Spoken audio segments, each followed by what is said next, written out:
You see a ghost? Oh, I thought I saw like a falcon? blinking light in the corner. A falcon. I saw a falcon. Here in the basement. You and I have a mutual friend, and she has a son named Forrest. I think Forrest is a really cool name. It has kind of an old world austerity to it. But has that name been ruined by Forrest Gump? Is this kid doomed to a life of people telling him to run? Where's your box of chocolates? Would Forrest Gump die off? It's got the big prize. It's a Best Picture winner. I think if it does, it's going to be a very long time. Yeah, it'll be late in Forrest's life. It's just like Midnight Cowboy. Totally ruined the name Ratso. I know. These poor kids named Ratso getting mocked in school. Hey, Ratso, where's your limp? Hey, Ratso, are you dying of tuberculosis or whatever? I've got a bunch of movies that I've never seen before. You don't know what they are. Every episode, I'm going to spring one on you. It might be good. It might be bad. We'll watch it and talk about it. Welcome to the basement.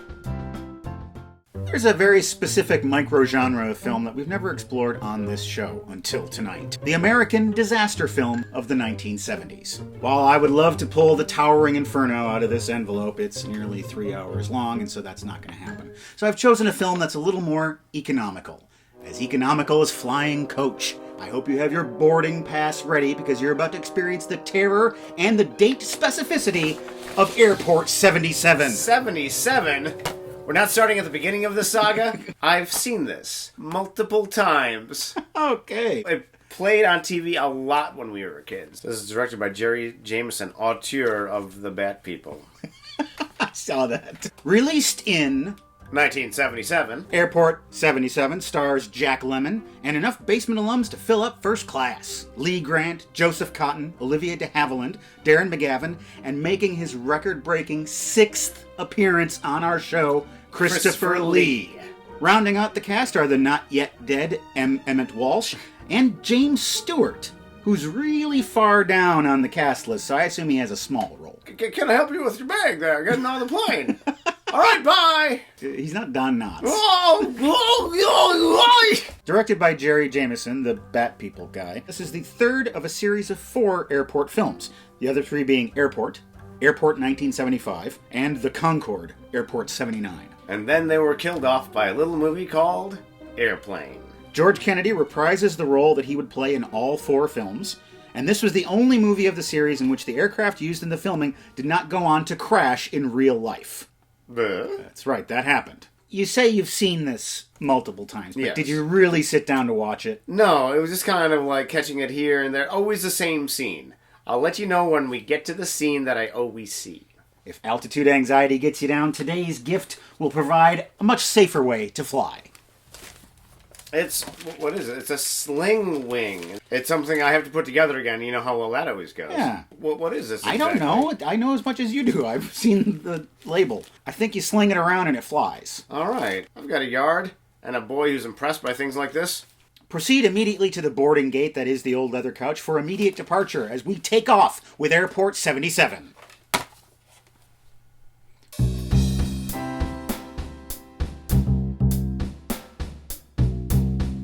I really hope we get to see some hot security pat-downs. Oh, yeah. Well, they didn't do that back then. Not at you all. can just drive your car out onto the tarmac, park it, find the nearest plane, give them $140, and they take you anywhere. Philip Stevens, collector of art and other precious things, is giving a press conference. There's going to be a real wing ding. Might it also feature a sling wing? Then it would be a sling wing wing ding. About a plane that he designed, a luxury 747. This plane. Captain Don Gallagher is the hotshot pilot that Stevens has hired. Gallagher gets off the plane and talks to his buddy Buchek. Buchek. Meanwhile, in the airport, A couple of guys have identical bags. Are they going to switch them accidentally? No. They're going to switch them on purpose. could there be chicanery afoot? The pilot goes into a bathroom and he puts on a disguise. It looks like Tessio put the gun in the right place for me. All of the precious treasures are being loaded into the plane. Collections of wine and art and even this fancy old car. I wonder which is worth more, the cargo or the plane. Oh, these are all forgeries, so they're not worth anything. Gallagher is in love with Eve, a flight attendant, and he wants her to marry him. But she's thinking about taking this job that's really far away. But, she doesn't say yes. He goes on that plane and meets up with his friend, and they go down below decks to install a tank of suspicious-looking gas down there. CR7 gas, don't you know? The CR stands for carrots and radishes. It's a gas that smells like a farmer's market. No. Let's meet some of our passengers. There's Benji and his mom, Lisa. She's Steven's daughter, and Benji is going to meet his grandfather for the very first time. This is Dorothy. She's sitting there politely. Dorothy, get comfortable. I was comfortable. I had that thing on my lap. It's a fox fur. Stop micromanaging the flight. Emily Livingston comes on board like a majestic horse, and she's like, "Hello, everyone. Here I am. I'm your worst nightmare and your best friend, and I'm fabulous. I'm Emily Livingston." The name of the game is poker. And I've played this with Errol Flynn. Don't try to get anything past me. I'd just like to take a moment of your time to acquaint you with our airplane. Here's the stripper's pole. We get to see all the fanciness that it has. Down the center stairs, we have our crew seating area, cargo storage, And a bomb. and a complete galley capable of preparing the most exotic of dishes. I'll take the pigeoned eel. We will provide you with CR7 gas once we are airborne. Good evening, ladies and gentlemen. This is your pilot. See, already it's not authentic.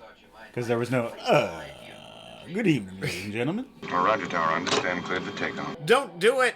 It's a trap. And Flight 247 taxis and takes off. Attention from the flight deck. Whee! How fast can this plane go, Mommy? Fast enough. How fast can it crash? A young man twiddles on the piano, singing romantic songs to this lovely young girl, Julie. Want you in my life. People are rapidly flagging flight attendants complaining about the music. It has just glassware hanging up next to each other. Because takeoff and landing and the bumpity bumps that happen during the flights, that won't affect glass. This plane has everything. Including things you don't want, like this man. Karen and Martin Wallace. He is trying to feed the poor people of the world with seaweed, but his wife is a lush. They barely tolerate each other. I put it in with the rest of the presentation. And in conclusion, You be nice to me this week. and by nice I mean freak me nasty on the plane. Mr. Stevens finds out that his daughter's coming, and he's happy, and he only has 6 months to live. I'll see you at the airport. No, you won't. Ms. Livingston receives a card. It's from Nicholas St. Downs III. London, 1936. That could be so many different men. It's an old lover, and he's made out of cotton. Joseph Cotton. Since Joseph Cotton's an old man now, I hope he talks like he did when he was an old man in Citizen Kane. I don't believe it. Why, it's very good to see you. Where have you been? London mostly. I mainly deal in Soylent Green these days. We have a low reading for the middle cargo hold. Take it. Maybe one of the sensors is out. Down below, Buchek is checking out some technical mishaps that they're having. He brings this little kid along for the ride, too. You shouldn't be down here, son. No, that's all right, Hunter. Hiya, Benji. Go away. Benji, you got little fingers. Stick them in this machine and look at the sensor. What was that? My ears popped. That's air pressure, Benji. Or it could be a brain tumor. Benji, do you like films about gladiators? Are you a real policeman, Mr. Hunter? Well, sort of. After I washed out of the police academy, I became a sort of policeman. I have no real authority, Benji. Not even with you, a child. No, Benji, mine is a sad life. The same old story. Fight for love and glory. Case of do or die. 2 years is a long time. As time goes by. And in that time, I've made a life for myself and Benji. And binging, lots of binging. I'm binging on both television and food. Binge watching in the 70s, that's not easy. But back to the sabotage. The co-pilot's in on it. The navigator's knocked out. Gallagher is knocked out. CR7 gas floods the plane. I detect the piquant aroma of... Oh, is that CR7? An effective way to give a hangover-free knockout. Flight 23CR is about to disappear into the Bermuda Triangle. Can't find anything in there. To make it even harder, they fly really low so the radars can't pick them up. There's a little island out there, St. George Island. We can land the plane on there, and then we can take the loot and skedaddle. We can lose these now. Oh, wait. Oh, what was I gassed with last night? They hit a fog bank. And the wing clips an offshore oil rig. An engine's on fire, and they crash into the ocean. Passengers start to come to and panic. It's the unlikely event of a water landing! Bonnie! Ooh, Bonnie lies over the ocean. On board, there's chaos. Furniture flies around. Oh! Yeah! Ah! The piano, which is not locked down on an airplane, just rams right into blind guy Steve. And one of the cargo bays springs a leak and floods. Stop calling me. Oh my God. My husband, he's been hurt. A wooden stake has been driven through his heart. Why is it so wet outside? Look! It's that stuff. That stuff. It's like alcohol, but kids can drink it. What is that? The plane sinks to the ocean floor. They're pretty close to land, though, so it's not that far down. Fortunately, there's a doctor on board, Dr. Williams. Can you put a tourniquet on this man's arm? Put a tourniquet on that mother scratcher. Unfortunately, he's not a human doctor. I'm a doctor of veterinary medicine. I look after the horses of Mr. Stevens' racing stables. So show me where the horses are on the plane. I need to take care of them. The cabin is pressurized, so that should keep the water out, except for the fact that one of the cargo bays was breached and water is leaking in. The little girl is injured. Eddie, the bartender, has got a hurt leg. That ain't good. Raspberry compote. It's actually quite delicious, but shouldn't be on a leg. Karen, there are injured people here who need help. Well, you're supposed to take care of me. Come on, Martin. Let's join the Mile Deep Club. Do you want some more water? Shall we establish our relationship? Julie? Yes. I just wanted to smell you one more time. Steve, the piano player, dies, giving no more songs to the world. His piano fingers forever silent. It was his own terrible music that killed him. The airplane has gone missing. Something's wrong. In about 4 years, we're all going to get fired. By who? By the president! What president? Jimmy Carter would never do that to us. They need to bring in the best man for the job, and it's Joe Petroni. You remember him from those first 2 movies. George Kennedy, a sentient pork chop. Mr. Stevens and Joe Petroni discuss what's going to happen. My daughter and my grandson are on that plane. You know that? Well, then I may as well put this bluntly. They're not going to find them. George Kennedy, an Ernest Borgnine for the ladies. Oh, God. Poseidon, you mean? Captain Gallagher has a plan. We got this raft. There's a radio attached to it. There's 2 pressurized doors. You can close one and open the other and get out, and the ocean won't flood the plane. And then get up to the surface, and he's going to call for help. I'm going to go with you. I'm a scuba diver. Karen, I'm doing it for all of us. We're us! We're us. We can rule this plane together. One final weird kiss. These 2 wires are supposed to trigger the opening of the door, but it's not working. Wallace bumbles over there and says, "I'll help." Suddenly the door opens, and Wallace is thrown against the bulkhead. He tries to save Wallace, but Wallace is real dead. Of head trauma and drowning. This is the scene that I would see every single time. And my mom would say the same thing. I can't believe they killed Dracula. Mrs. Wallace gets a very unpleasant surprise. Martin out, and he's dead. Is anyone else seeing this? Finally, Gallagher grabs that raft, and he swims out of the plane and up to the surface. Oh my, the bends! Oh, I got the bends. And he turns on the radio. No matter what happens, I, Captain Gallagher, will live. And drink it. Please, don't you have any doers? The Navy hears the distress signal, and they show up right away. Hey, we found you. I'm still young. I can, snag another man and have a tense, miserable marriage. I don't want to live. We're underwater and we're in a plane. 2 reasons not to open up a door. Stop it! Says someone help them! Stop it! There's more water coming in. They're finding more leaks. Gallagher goes and talks to the Navy commander. They've got a plan. They're going to use balloons to lift the boat up to the surface. Don't worry, Phil. We'll get that plane up. And in one piece. Filled with a bunch of drowned little pieces. The Navy snaps into action. Divers dive. Over the side. Through the gums. Lookout plane. Here we comes.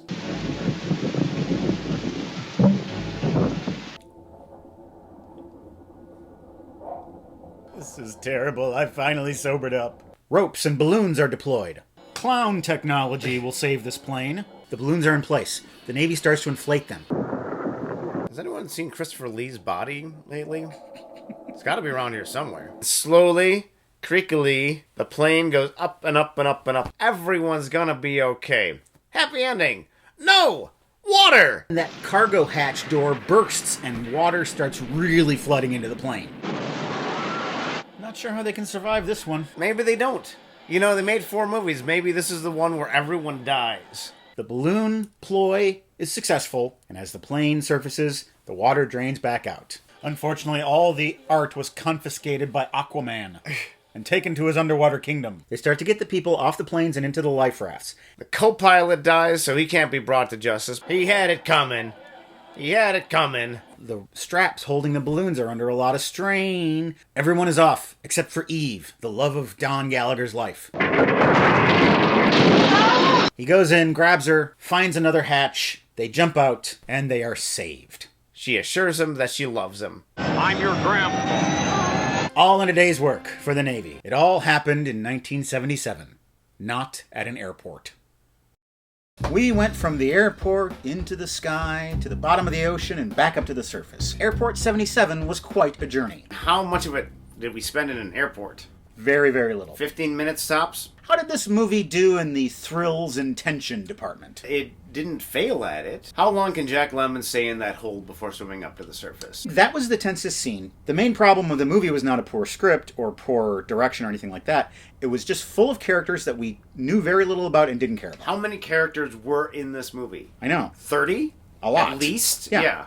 You really didn't care if they drowned or were rescued because you didn't really know them. Yeah. You cared about Gallagher, and that's why that scene in the flooded hold was probably the most exciting scene in the movie. I didn't care about Eve, which was kind of essential for the climax of the movie. Well, she just wasn't really given much to do because the screen was so crowded. They brought in Joseph Cotton. I don't know anything about that guy. We probably were supposed to know something about them, but in that period, right before takeoff, we were thrown so much information that it was impossible to absorb it all. Talk about putting all your eggs in one basket. Put your whole collection of crap onto a brand new airplane, and then your daughter and your grandson also get on that airplane. And he was happy about it. Yes. And I have a spare liver. Did I tell you I'm dying? I need that liver. George Kennedy, Joe Petroni, the thread that runs through all four of these movies. In this movie, he literally did nothing. He's barely in it, and there's at one point where they say, "Hey, Joe, we're going to go where the adventure is. You want to come with?" "No, I'll stay here." I only signed on for 2 days.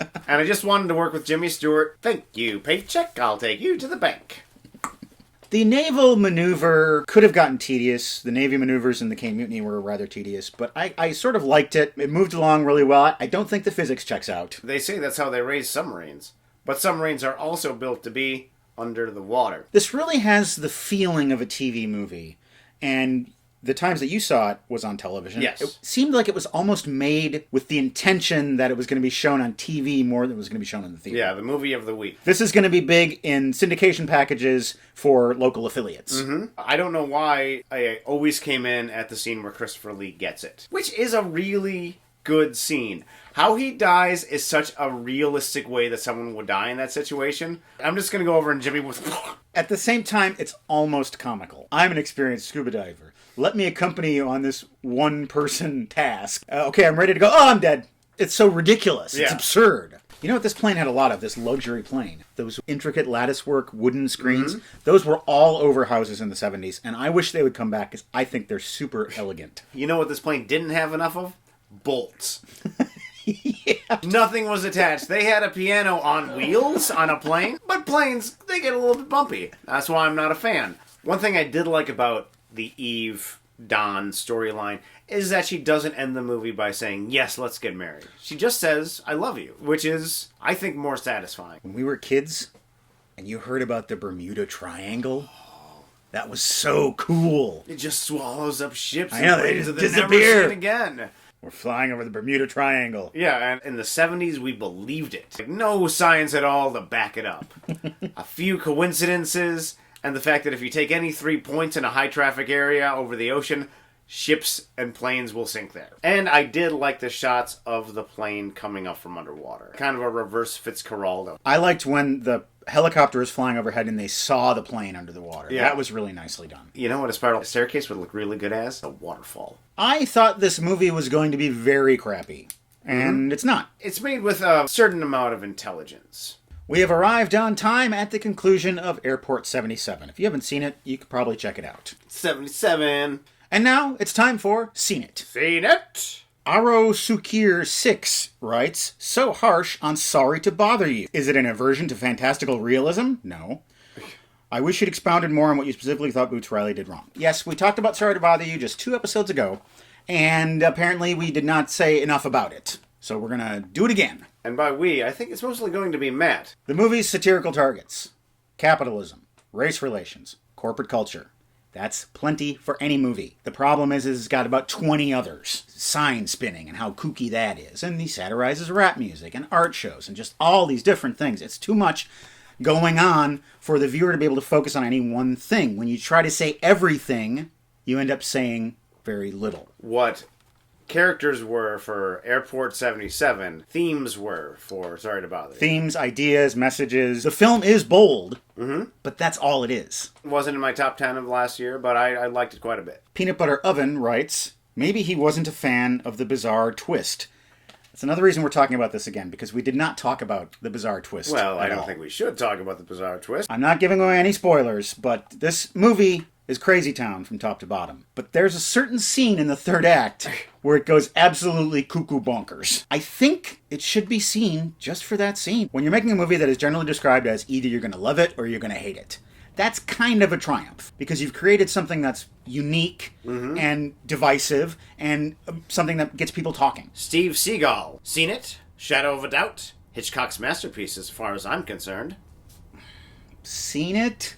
I'm very embarrassed to say that I don't remember if I've seen this or not. I just saw it last year for the first time, and it's a really good movie. It is like Hitchcock thought, how do I make an Orson Welles movie? Huh. This man comes into a small town, and he's got this dark past that he's trying to cover up, and once people start trying to figure it out, he gets mean.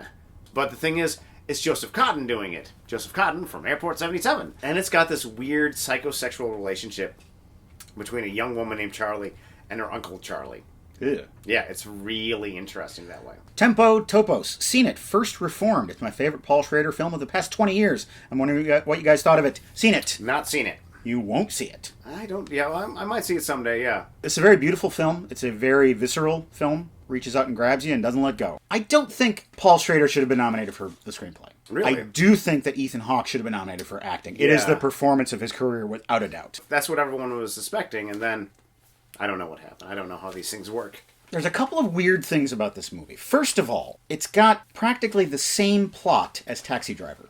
Troubled, isolated man meets a woman who he becomes absorbed with, becomes obsessed with a societal ill, he acquires weaponry, and he approaches the societal ill in the most self-destructive way possible. It's the same movie as Taxi Driver. Weaponry was there. In Maybe a way. I want to see this. Schrader, of course, wrote Taxi Driver. Yes. The Joe Dean writes, have you seen Won't You Be My Neighbor? Seen it. Seen it. This is a documentary about the life of Fred Rogers. Mr. Rogers, see you. Fred Rogers is a being of pure empathy. He's talking to these kids, and he always knows the exact right thing to say. Yeah. That kid who's wheelchair bound, and he's got some sort of degenerative disease, and he says, that was when I got my wheelchair. And Rogers goes, your first wheelchair. It's like, oh, that's a special thing that you've got, you know? And you'll get another one. That one will be even better. That Senate hearing, where he pulls that Jedi mind trick on that senator, that is one of the greatest television clips ever. The phrase, the Grinch's heart grew 3 sizes that day, happens right on your television set. Yes. I felt like the movie set up a lot of things, but didn't resolve a lot of stories. This was not nominated for Best Documentary, and I don't think it should have been. I don't think so either. It's a great documentary. Everyone should see it. But it left me wanting in a lot of ways. Something that will never endanger you or your collection of artistic treasures is our website, welcometothebasementshow.com. There are all the episodes that we've ever made, and there are PayPal donation buttons that you can click on to make a donation to support this show. No one does that, do they? Of course they do. Donors such as Seth, who says, thanks for all the great years of making a show that us movie nerds were in desperate need of. Say, if we donate to your show, what do those funds go towards? Well, sometimes they go to equipment replacement. As you'll recall, some of our previous episodes had some sound difficulties. It was because our Zoom recorder was falling apart. So we recently purchased a new one. We hope you're enjoying the sparkling new sound, and we thank you for helping out with that. To find out who the rest of our donors are and to see the contents of our mail crate, you can watch Unboxing, which comes out this coming Friday. Thank you for watching Airport 77 with us, and I will also thank you to now watch this. Ahead of us, we see a downed plane. It is one of nature's great mysteries. A kindly whale should come by and help them.